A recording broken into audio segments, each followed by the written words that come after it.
Hello everyone and welcome back to Kerbal Space Program, Kerbal Space Adventures with me, 4KB Short. Not on Duna. Not on Duna, and there's a reason for that.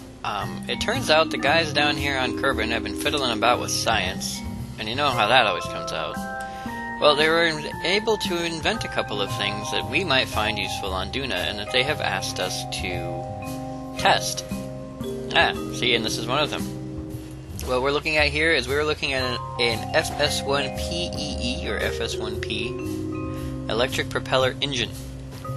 Yeah, it's an electric engine, it's an electric propeller. But we're not going to be building an airplane today. No. That is the other thing they want us to test.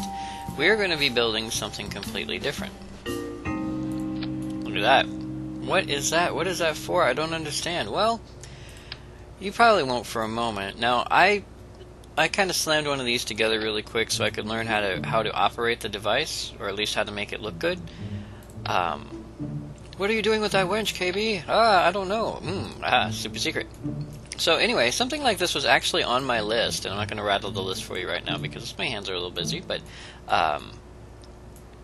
this was on the list, but I didn't have the parts for it. Well, the Kerbals decided to make a few parts for it, because I guess they like me.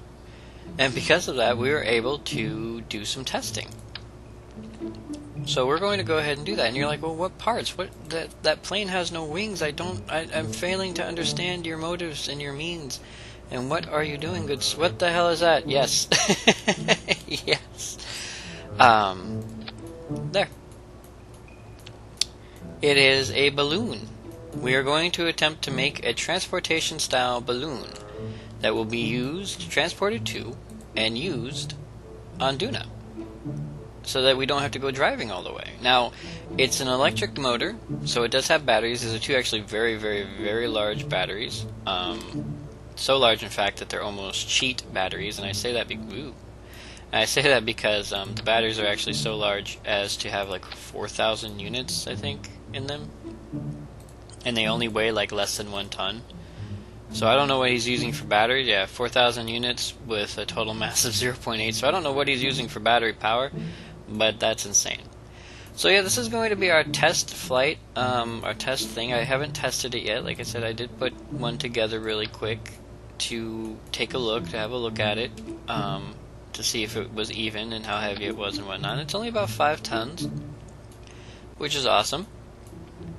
In addition to that, we need a couple of things. We're going to need a ladder because we have to test functionality of our Kerbin as well, because while we're out there, might as well, right? So we have this. Let's go ahead and put this like right here, right? And then actually, you know what I always forget when I do this? I always forget to put one of these on. No, you need one. I don't know why you need one, but you do. You need one. Alright, so we have our winch system with a sandbag. We have the Nautilus connecting node, which was actually extremely helpful for making this, and I would like to thank the guys at Bobcat for once again making parts and components that are interchangeable, because that just made my job so much easier. The decoupler unfortunately has to be attached, or this will not attach. I don't know why it has to be attached via decoupler, but that was actually what the designer said. You attach it via decoupler, which I'm okay with. Now, along with this, we need a GPS unit just for fun. We're going to build this as if we were actually going out. It's up here. If we were actually going out into the space place, which we're not today. But we're going to design it as if we were. Now, much like the Bobcat Industries living module on their ship, on the Nautilus, I'm pretty sure this module does not come inflated. You have to inflate it when you're out on the launch pad. And since we're not going to be actually taking off or anything, we're going to use launch clamps instead of landing gear. So this is going to be our test dirigible. I believe I pronounced that properly. It's going to be our test ship, and I just really wanted you guys to see it before I launched it out there. We don't want to decouple. We do want our engine to start. Okay. So here it is. So here's our test launch ship.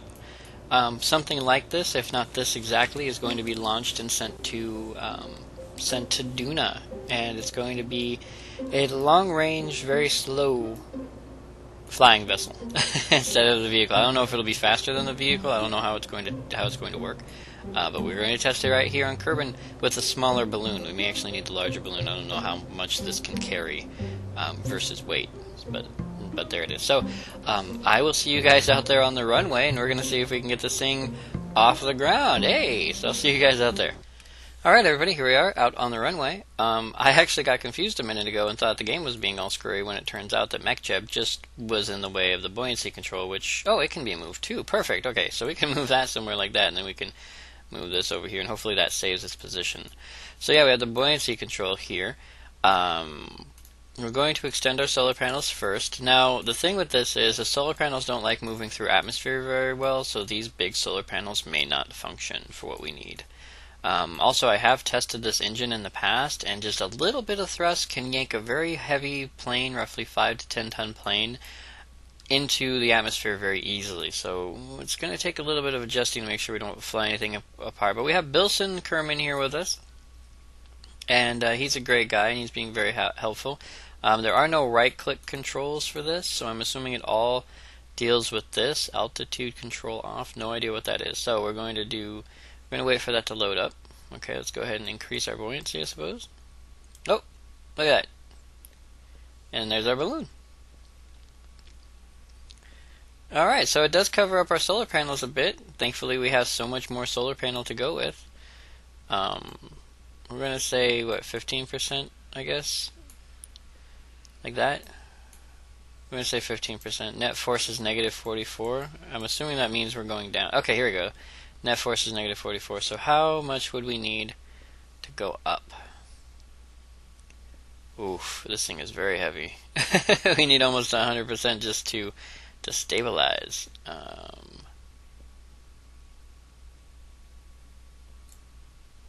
There we go. There we go. Oof, yeah, so the bigger balloon on Duna may not be enough to carry this big weight, but we'll have to see. Okay, so stage 1 is to release the Kraken. And away we go. Alright, perfect. Whoa, we actually go... Oh, okay, now I see what's going on. Oh, did my solar panels rip off? They did. They did. My solar panels came off already. Not a good thing. Yep. Okay, we're just going to continue to go up. Come on, little buddy. We can go down a little bit, right? Okay. So, yeah, force versus, so it's a little bit of lag, I guess, the way it works.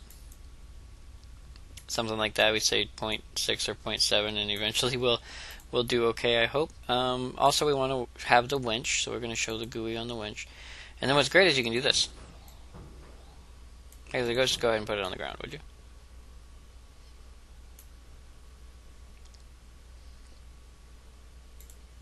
Well, that should be good enough.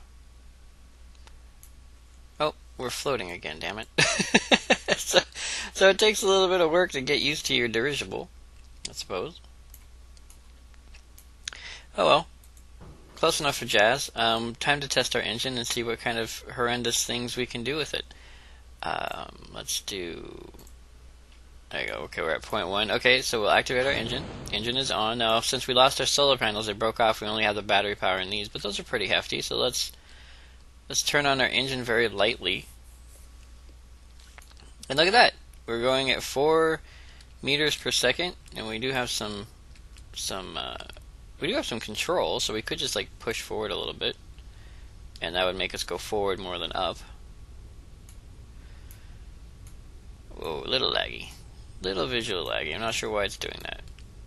Probably has something to do with what I'm doing. Maybe. Yeah, I think it does. I think it has something to do with the way I'm controlling it. But there it is. There's our Kerbal design. Unfortunately, we don't have any brakes of any kind. Well, you know what? We kind of do. Not on here, of course. But there is a mod, or a part of this mod, these sets of parts for the airplane that includes an aero braking system, or an air braking system. It's basically just a couple of plates that you put on your device, and when they open, it causes so much drag that your device will in fact come to almost a complete halt. great, I guess, but also very, very, very, very dangerous. Eek. We may come down a little hard. Yes, we will. Oh! We lost our battery. Okay, so it takes some getting used to with the whole flying gig.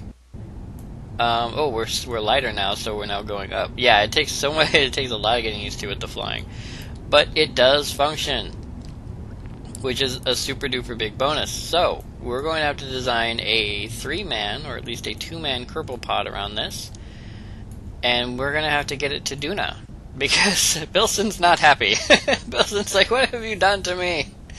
And then from there we will go and do that. Okay, there we go.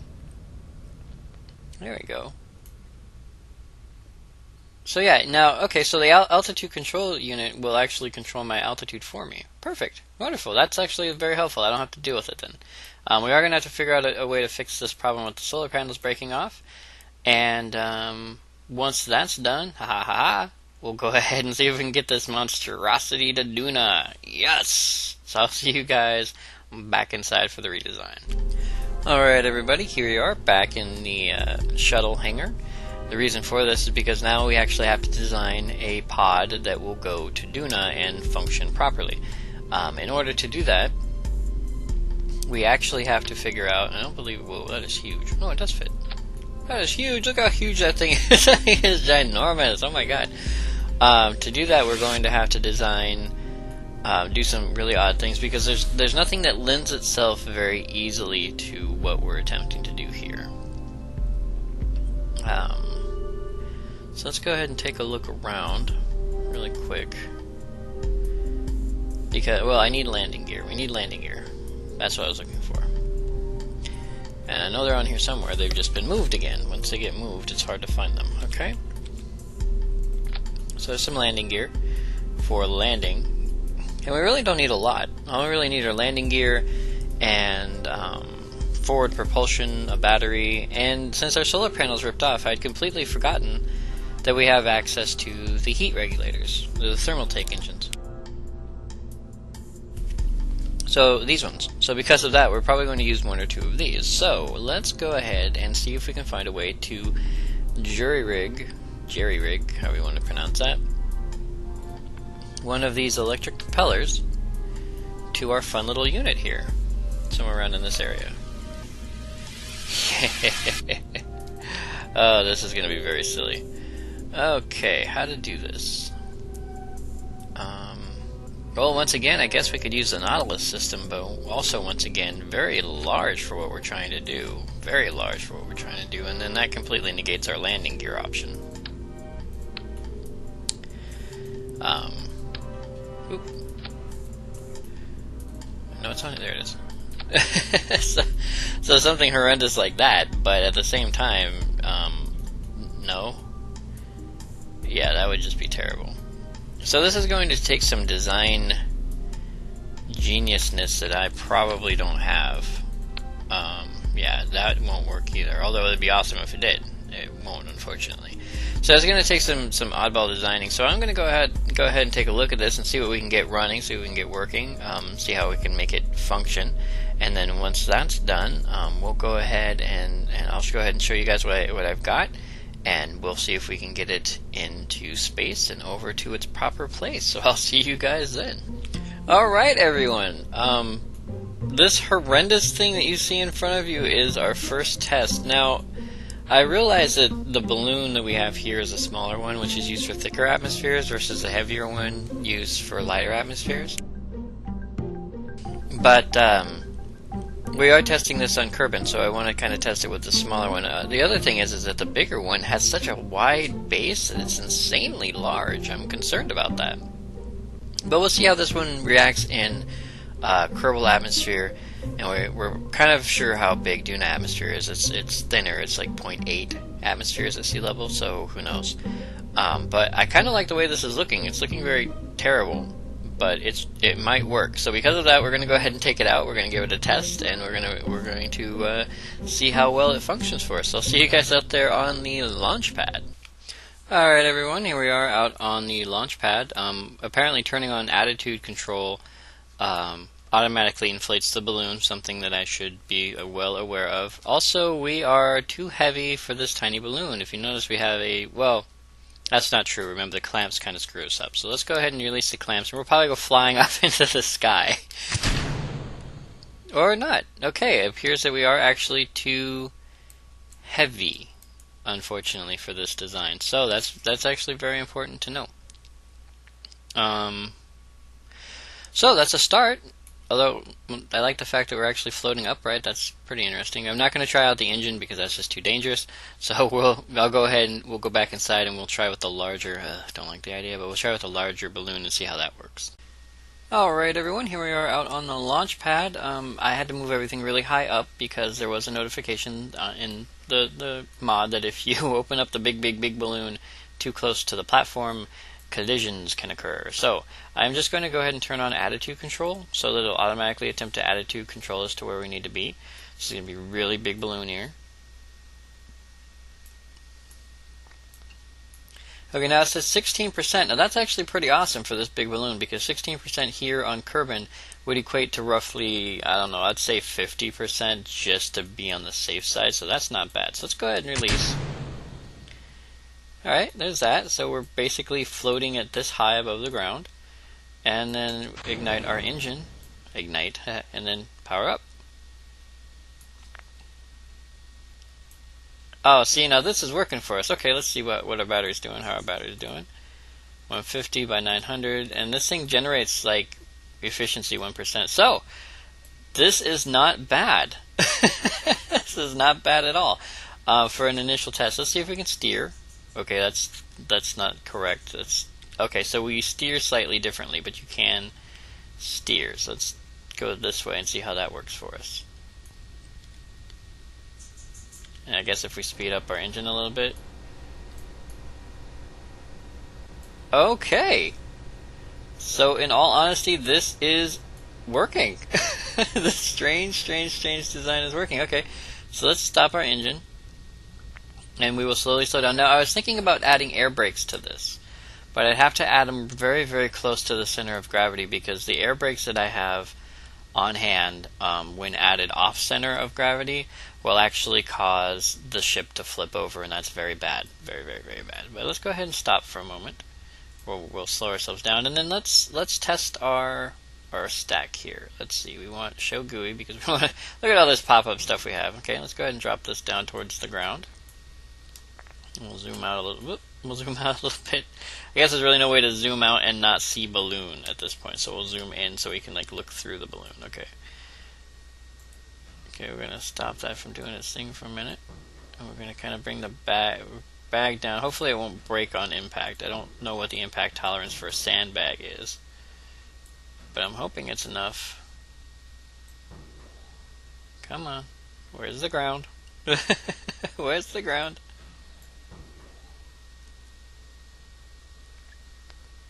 Ground is very far down there. Ground is very far down there. Holy God. Should be getting very close by now. How high are we? We are 45, right? 45 meters? Okay. So, there it is. There it is. Touchdown. Okay, so it's going to bounce along the ground. It might break off, I don't know, but that will slow us down. Okay, there we go. There we go. Okay, 15 meters. Oh, that's its limit. 15 meters is its limit, so we're going to have to go down a little bit. So we're going to try to get our downs per second, I guess, is what we're going to try to do. Yeah, we're going to have to add some kind of aero braking system to this because stopping, especially since we'll be going a long distance and possibly high speed, will be difficult. Okay, so yeah, my speed's not doing too hot. Reduce speed to woo.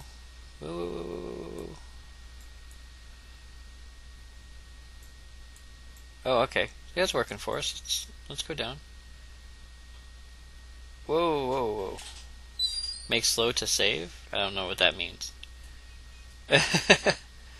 Oh, make slow to save. Okay, I know what that means. It slows down the computer clock. And we'll try 0.0. Okay, cool. No, 0.0, really. The back. Okay, so the winch is working for us, but at the same time it's kind of being a pain in the ass. So if we bring it up a little bit, what does that do for us? Causes major issues. Okay, so yeah, balloon piloting is a lot different than not balloon piloting, and that's going to take us some time to figure out. Okay, we're going to come down as much as we can. Come on.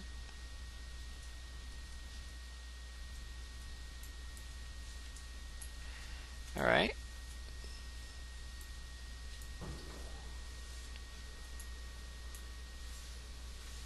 Not sure how these two things are interacting, but they seem to be doing okay. Whoa. Maybe we should put a thing on top. Okay, I'm going to try to get this thing close to the ground because this is taking forever. I'm going to try to get this thing closer to the ground because it's going to take a little bit of finagling to do, and then we'll see how the ladder and everything works once I get there. So I'll see you guys when we're closer to the dirt. Alright everyone, balloon piloting school.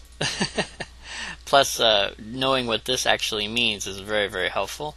I was able to figure out exactly what this is supposed to do. It's actually not velocity, it's velocity versus buoyancy. So when you say negative 0.0 or 0.7 meters per second, you're not actually saying I want to go negative 0.0 meters per second. You're saying I want to go less than whatever it's trying to yank me up. So this is constantly trying to make me go up. And by saying I want this to, I want my velocity to be negative 0.7 meters per second, that's how fast this wants me to go up. So by saying that gives me a buoyancy of 0. And then the weight here allows me to adjust my actual height, so I can do things like bring the ladder down. Hopefully not so far as to break it on the ground, but we'll go ahead and see how that works for us. Okay, that should be close enough for Kerbin to get off and on without too much difficulty, I think. Looks like it, maybe. Well, actually, that's a good barometer. We'll bring it down just a little bit further. Oh, might be too far. Might be in the ground. It is in the ground, okay. So it takes a little bit of practice to figure out. There. So once you figure it out, there you go. Alright, now we're going to have... Who we got with us? These are our new pilots, apparently. We got Germond, Bilson, and Hackis. Odd names for Kerbin, but okay. Their names are really long, so it's actually kind of hard to read. We'll go ahead and get Hackis out of here. We'll have Hackis EVA.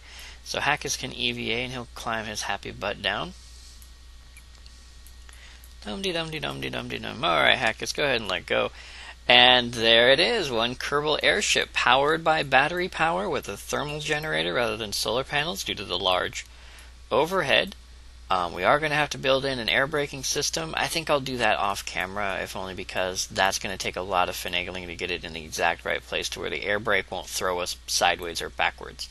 But this is going to be, our Duna Explorer airship. So Hackis is going to head back inside really quick. Let's go ahead and have him. Oop. Hackis, can you grab that? Please tell me you can grab that and it's not just a figment of my imagination. There it is, okay. So we're going to have Hackis go back inside. Then we're going to go ahead and end the flight. And from there we will test other things, I suppose. I'm not entirely sure what. So we say 0. See, if you say 0, what it'll do is it'll actually go buoyant no matter what you do. So you bring this up. And you see, so you have a very slight lift, at least in Kerbal atmosphere, which is great. It will be different on Duna, but we'll have to learn how to fly there later. So wonderful, a great start for our little guy. So I will see you guys probably on the launch pad when we try to figure out a way to get this into orbit without destroying it, because it's a very fragile device. And so I'll see you guys there. Alright everybody, here we are out on the launch pad once again. Ignore the rotating fan blade there. It does that no matter what I do. It's just a visual thing. It doesn't actually affect the flight. So everything looks like it's going okay for now. I did make some design changes to the initial shuttle, or the initial launcher here. I added a bigger battery. I removed the strut and I added a bigger battery. And then from there, okay, kind of, why are we so, Anyway, I made some design changes, but we are going to try to get into orbit, so unless this thing suddenly flops over, which I don't think it's inclined to do unless I screw it up, I'm probably just going to see everybody in orbit. So we'll see what happens, and I'll see you guys up there. Alright everybody, here we are in orbit, and yeah, we're going to sit here for a minute, we're going to relax for a minute. I did want to explain to everybody why we have 3 additional Kerbin. The reason for that is because of the way this thing was designed. I was not able to put a mechanical brain on board. Additionally, I was not 100% sure it could be controlled by a mechanical brain, and we did not test for that. Even so, we were going to bring more Kerbin to Duna anyway, so this is our chance. So we have, it's hard for me to read these because they're so squished, but I think it's Drummond, Bilson, and I think that's Hackis. I think it might be Machias or Machias Kerbin. It was large and then it squished down, so we'll have to see if we ever go on an EVA. But for now, we're going to go ahead and pause here. And once again, I would like to thank you all for joining me, 4KB Short, on this Let's Play of Kerbal Space Adventures and Kerbal Space Program. And I will see you next video when we try to get this thing to Duna. So I'll see you then.